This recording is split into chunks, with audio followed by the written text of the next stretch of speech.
6-3, 3-6, 6-3, 6-4 win over Kwan Soo Woo of South Korea on Monday. But the top seed didn't have it all his own way, with the world number 81 able to capitalize on some dips in his level, most notably to take the second set.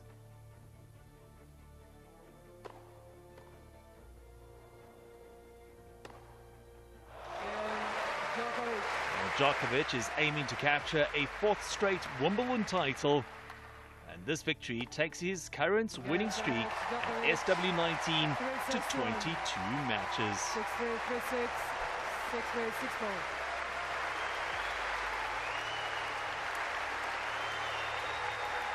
You know, it's always very unique match to play as a defending champion, first on the grass. Other than this year that Wimbledon made a change so you could practice before the tournament starts, you know, it was always coming out on the untouched grass, and it's really a unique and special feeling in our sport. So yeah, it was nice to be back. You know, I think it was a good win against a player who is very talented. He has a lot of quality from both forehand and backhand corner. You know, I did not start or did not play at my best, but I think when I needed to find the right shots, I did. I think serve got me out of trouble you know, in some decisive moments. I know I can do better, but you know, for the first match, I'm pleased, and I'll keep going. Andy Murray threw in an underarm serve as he overcame a stiff examination from his foreman fitness to get his Wimbledon campaign up and running. The former world number one faced a race against time to recover from an abdominal strain he suffered a fortnight ago, in time to play at SW19. The injury did not seem to be an issue, but the match sharpness probably was, after Murray was broken twice on his way to dropping the first set against the unseeded Australian James Duckworth. But Murray was soon motoring again as he wrapped up a 4-6, 6-3, 6-2, 6-4 victory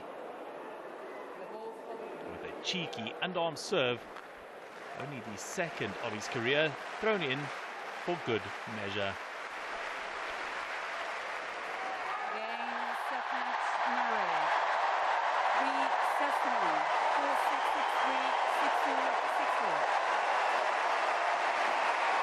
Well, he changed his return position. That's why I did it. He was standing very close to return, and then he was struggling a little bit on the first serve return, so he stepped probably 2 meters further back, and as soon as I saw him step further back, I threw the underarm serve in, and I personally have no issue with players using it. I never have. It's certainly more and more players have started returning from further behind the baseline now to give themselves an advantage to return, and the underarm serve is a way of saying, well, if you're going to step back there, then you know I'm going to possibly throw that in. Fifth seed Carlos Alcaraz survived a marathon 5-set match to beat Jan-Lennard Struff of Germany 4-6, 7-5, 4-6, 7-6, 6-4 to reach the second round of Wimbledon. Alcaraz took 5 hours and 40 minutes to see off Struff, who had broken him early in the opening set. Well, first of all, I enjoyed it a lot. Even a great battle, 4 hours, almost the match. So I enjoyed. For me, playing on grass is so beautiful, and I like to play on grass.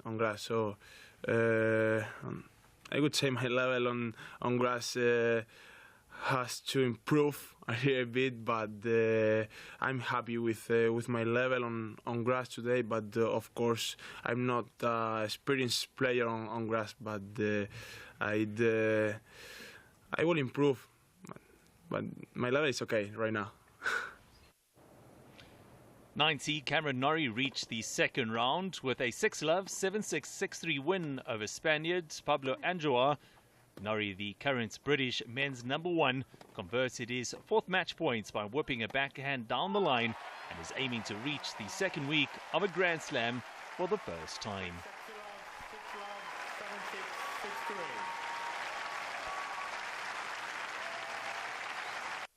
Yeah, it was a tricky one, obviously, with the delays and having to stop and restart, and especially at the end with having a couple match points and then coming out and having to play again. So it could either be 5 minutes or it could be 3 hours. So I was ready for anything, and overall pretty good match. Great first set and pretty clean. Obviously, still things I can improve, but pretty solid. 3rd seed Casper Ruud reached the next round after a rain-affected 7-6, 7-6, 6-2 win over Spaniard Albert Ramos Vignolas. The losing French Open finalists earlier this month, Ruud was initially under pressure but powered through the 3rd set to claim his victory. I was feeling surprisingly well, to be honest. I haven't played much on grass this year because I went for some holidays after Queens and before coming to Wimbledon, and then I had 4 days to get ready, so I was a little interested to see how I was going to play, but I felt well. I mean, I'm here at Wimbledon. There's something like very special with these courts, and anytime you get to play on a match court, it's a great feeling. So I was playing well, and yeah, very happy with the level I was able to show today.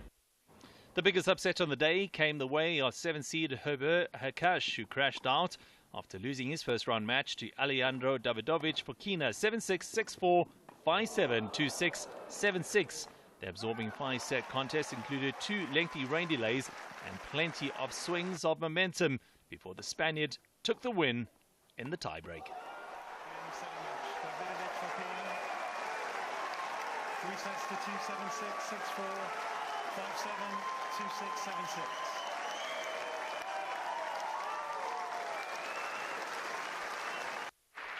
In the women's draw, Ansha Burr booked her place in the second round with a clinical 6-1, 6-3 victory over Swedish qualifier Miriam Bockland. The Tunisian 3rd seed reached the quarterfinals at SW19 in 2021 and is one of the 4 players ahead of this year's tournament.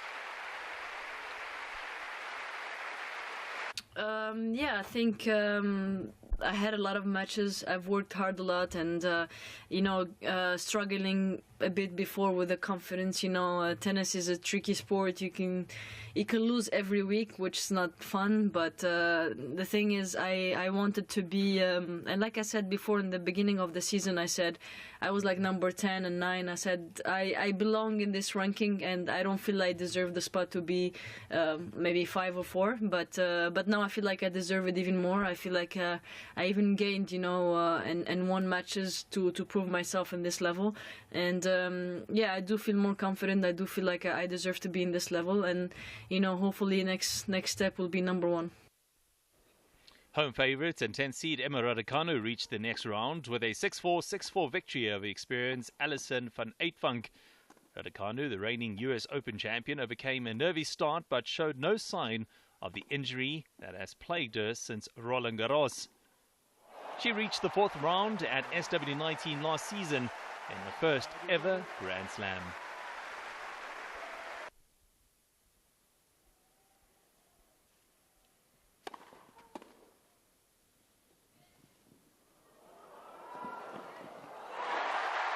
Grand Slam match. Raducanu. 6-4, 6-4. I just won my first round, but I definitely feel a really good energy. Like, how can you not? Playing here and just walking around, you really feel the positivity. And I feel like I've learned a lot in the last year, but it hasn't necessarily all been terrible. I won my first round at every slam, and as a 19-year-old, I pretty much just took my gap year, and I'm like starting again now. So if the last year hadn't have happened, then I think that any 19-year-old walking onto centre court would be a positive experience, free, and I think it was, and I definitely embodied that today. Meanwhile, three-time Grand Slam winner Angelique Kerber cruised past France's Kristina Mladenovic 6-love, 7-5 in the first round. The German champion at SW19 in 2018 will next face Magda Linette of Poland. Afterwards, the former champion insists her desire remains stronger than ever despite being labelled as part of the older generation.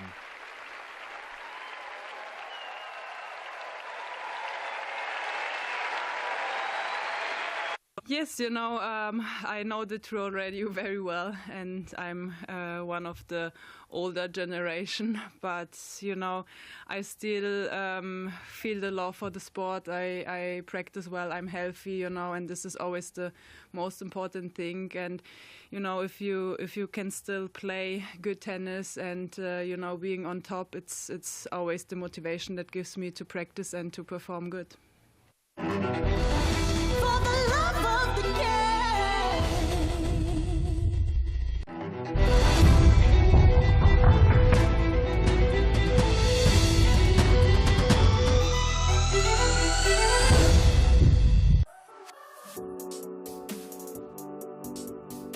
Please note that the official date for analog television switch-off is imminent. If you're still watching television through an aerial, please take the following steps to continue watching your favorite programs on the SABC. Buy a digital tuner for your analog TV set and get connected. Buy any digital television decoder, either satellite or digital terrestrial, and get connected.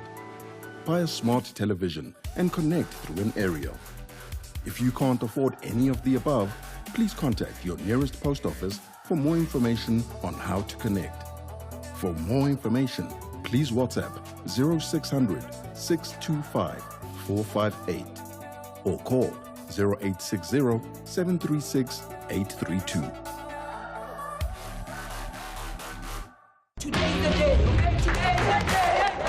Mzansi football is about to change forever. Football is freedom. Let's just go there and enjoy ourselves. Let's play. There's nothing impossible. We just go there and win the game. Crunching tackles and lightning pace have a new face. Istande, Zamaya, and Ishibobo will be executed with perfection.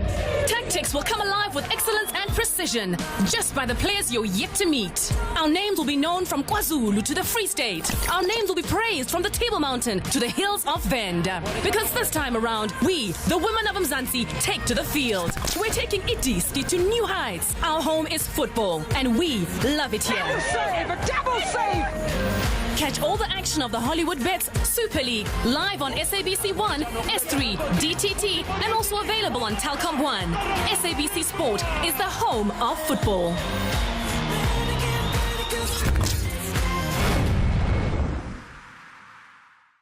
Risk everything, fear nothing, no regrets. Play hard or don't play at all, and rise to the top. Catch the finest of local talent in the Heritage Rugby, Saturdays at 3 p.m, live on SABC Sport on DTT Channel 4, OpenView 124, and also available on Telkom 1.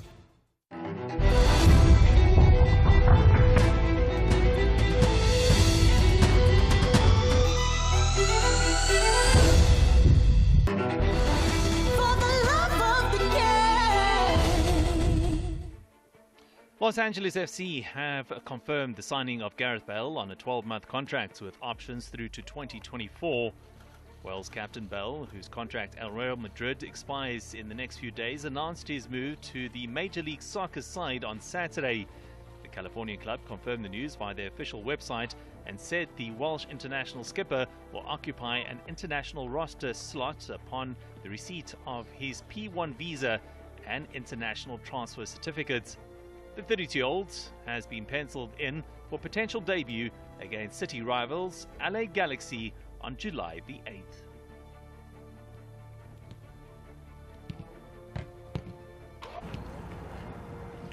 Arsenal have reached an agreement in principle with Manchester City to sign Gabriel Jesus. The fee is understood to be worth the region of £45 million. The 25-year-old has 56 caps for Brazil and scored 8 times in 28 Premier League appearances last season.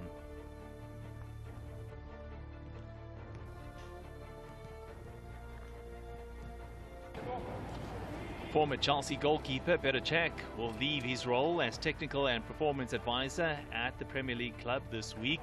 Cech's departure was announced Monday in the latest change under Chelsea's new ownership, which recently said sporting director Marina Goskevina is also moving on. Cech, who spent 11 seasons as a player at Stamford Bridge before taking the advisory role in 2019, said that with the club under new ownership, he felt that was the right time for him to step aside. Todd Bowley, the American businessman who fronted the purchase of the club, said Cech was an important member of the Chelsea family and wished him the best.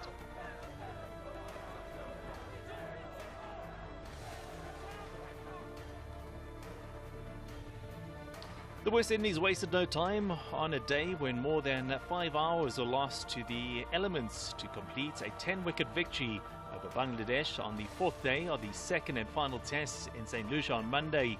The home side claimed the last 4 wickets swiftly despite an entertaining unbeaten 60 from Nurul Hassan to dismiss the visitors for 186 in their second innings after they had resumed in the already precarious position of 132 for 6. That left captain Craig Brathwaite and opening partner John Campbell, who knocked off the 13 runs required for victory in less than 3 overs for another comprehensive triumph and a 2-0 sweep of the series. Both sides now adjust for the white ball format with a 3-match T20 international series starting next Sunday in Dominica, after which they will meet in 3 one-day internationals. England romped to victory on the final day, the 3rd test against New Zealand at Headingley, to seal a stunning 3-0 series win. The hosts scored the 113 runs needed to complete their chase of 296 in only 65 minutes as they won by 7 wickets. After rain delayed the start, England lost Ali Pope for 82 in the first over, but Johnny Bairstow and Joe Root banished any nerves with a dominant unbroken stand of 111. Root finished on 86 unbeaten, while Bairstow smashed a whirlwind 71 not out from 44 balls. Victory capped an astonishing start for captain Ben Stokes and coach Brendan McCullum, who took over before the series, following England's dismal run of 1 win in 17 tests. England's next challenge is the rearranged test against India at Edgbaston, which begins on Friday. Yeah, it's been really good. Obviously coming away with 3-0 victory over the World Test champions is, a great start for the side going forward, and something to definitely build on, and make sure we, keep carrying this mindset forward as well. You laid out your plans when you sort of took over the job, and are you surprised at all at how they've been sort of carried out to the team? I'm not, no, because I knew that everyone would buy into the new mentality that me and Brendan wanted out of this team. But didn't think it would go this well, to be honest. To go about everything, of all day's play, whether it be with the bat or with the ball, was just sensational. I couldn't have asked for anything more from anybody else, throughout the whole team. For them, as a team, they came out and they've always had quality throughout their side, no matter what, and really they've come out and adopted an approach that they feel comfortable with and have felt comfortable with immediately, and we've seen that throughout this series, and so a lot of credit, I think, goes to the way that the English team played. For us, looking at our performances, it's ultimately it's trying to get the best out of your side, and we saw, like I say, a lot of good, but perhaps not quite enough to get across the line against a strong English team. England's World Cup winning captain Eoin Morgan is set to announce his retirement from international cricket. The news agencies reported the 35-year-old Morgan would officially call time in his England career on Tuesday, with Jos Buttler primed to take over as skipper of the T20 and ODI teams. Morgan, who oversaw the transformation of England's white ball side from also Rans in 2015 to 50-over world champions at Lord's 4 years later, has been struggling for form and fitness in recent times. He led a one-day series in the Netherlands this month but his dual issues were exposed as he was dismissed twice for naught in high-scoring matches before missing the concluding game with a groin niggle. Morgan had hoped to stay the course long enough for one last tilt at the T20 World Cup in Australia in October, a final shot at unifying cricket's two biggest trophies, but he has now accepted that his time is up.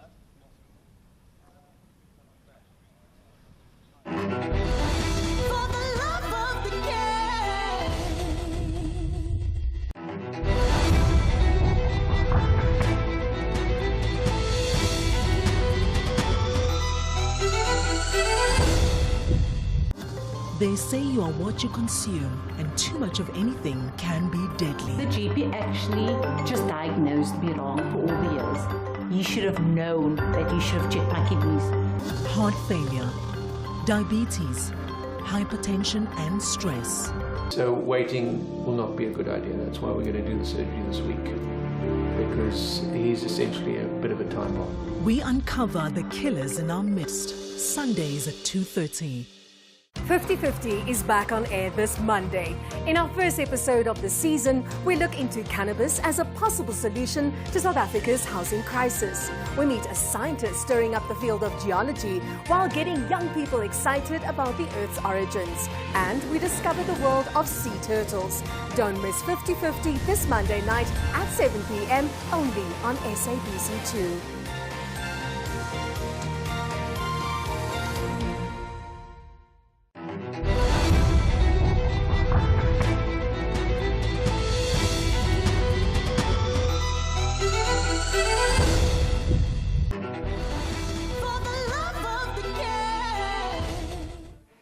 Anthony Joshua insists fighting Alexander Usyk will be like trying to swat a fly ahead of their rematch. Speaking to JD Sports' Road to the Redemption video, Joshua insists he will have to be able to adapt his approach when preparing with new trainer Robert Garcia for his second bout with the Ukrainian. I took an L. I just didn't do enough. This is a fight that, as you said, I went in as a favourite. I should have won.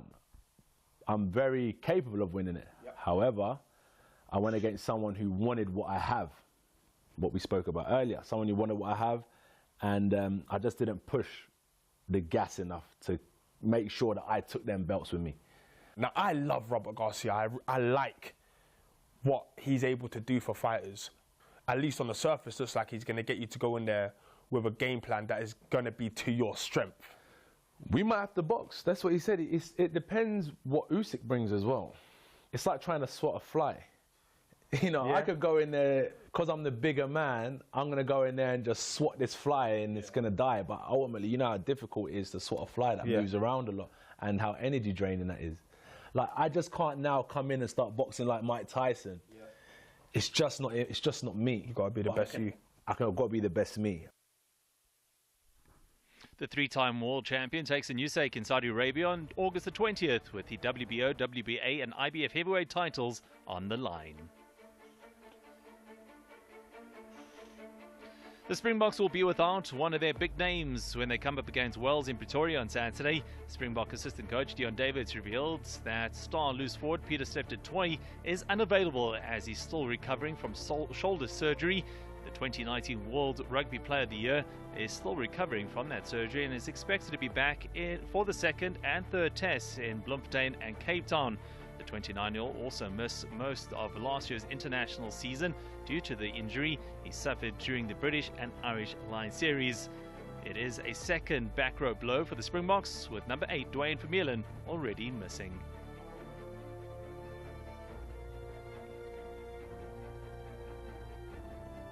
New Zealand's Will Jordan became the latest All Black to be struck down by COVID on Tuesday, just 4 days before the first test against Ireland in Auckland.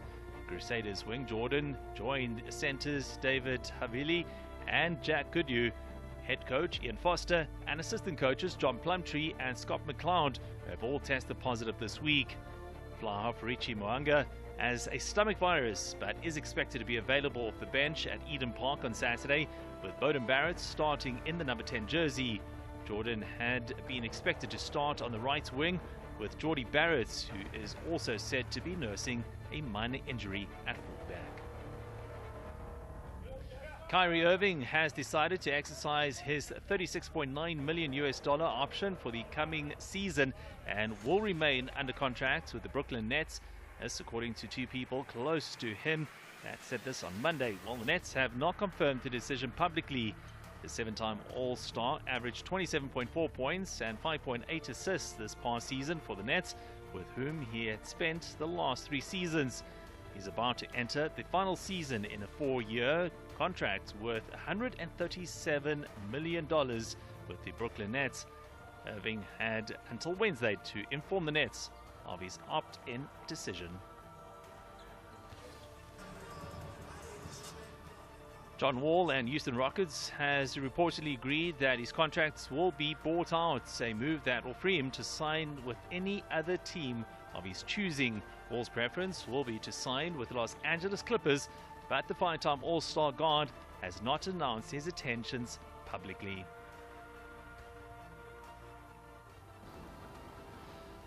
More than 4 months after she was arrested at a Moscow airport for cannabis possession, American basketball star Brittany Griner appeared in court on Monday for preliminary hearings ahead of her trial. The Phoenix Mercury star, considered in some polls to be the United States' most gifted female athlete, could face 10 years in prison if convicted on charges of large-scale transportation of drugs. Fewer than 1% of defendants in Russia criminal cases are acquitted, and unlike in the US, acquittals can be overturned. The trial date has not been announced but is expected soon. Griner was recently ordered to remain in pretrial detention until July the 2nd. The hearing held behind closed doors in the Moscow court of Kimi was set to be addressed with procedural issues.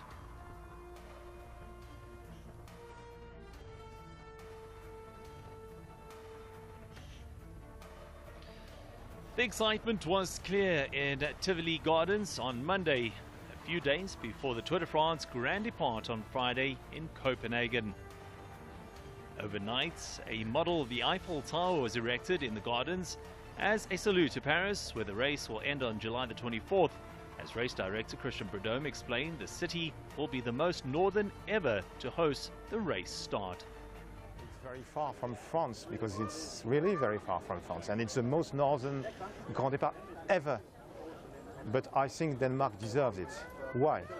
Because all the population is on this bike, or a bike, because you love the Tour, and there are so many viewers on TV2, because you have more and more very talented riders, men and women, because Kasper Asgreen won the Tour of Flanders, because Mats Pedersen was world champion, because Jonas Vingegaard was second last year on the Tour.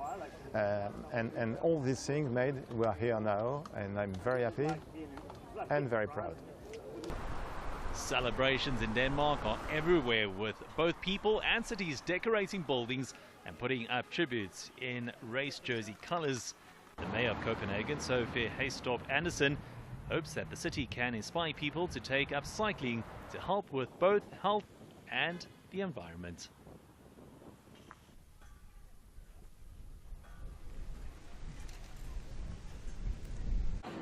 My hope is that when Tour de France, when they leave, they have seen a Copenhagen that is yellow, that is happy, that is inviting people in, not only for professional cyclists but also for everyday cyclists. And we hope to inspire the rest of the world and to go more in this direction, because it's a carbon neutral way of living and it's also a healthy way of living.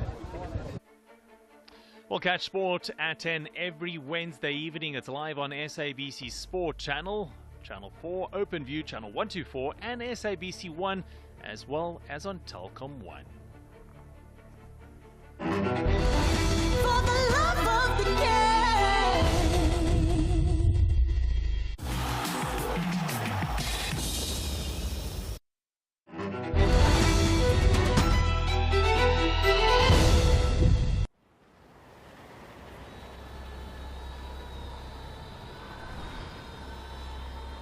The desert has called them.